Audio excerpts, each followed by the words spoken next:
Hello everyone and welcome back to another video from Gameplay Classic. In this video, I'm going to show you how to change the outfit of your character on the Temple Run 2 game. So let's get started right away.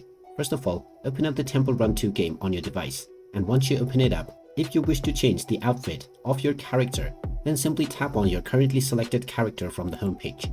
Once you choose your character, you can also swipe the character and change into a different one if you wish.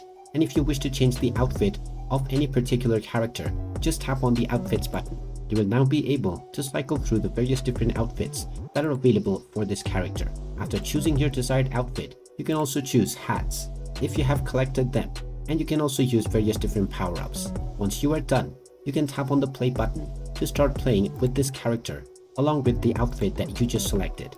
Now, if you don't already own any outfit, you can use the in-game currency, gems, or various different scrolls in order to unlock these outfits. And there you have it. That is how easy it is to change the outfit of your character on the Temple Run 2 game.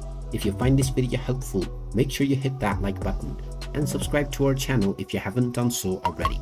Also ring that notification bell to never miss another update from us. Thank you for watching and I will see you again in the next video.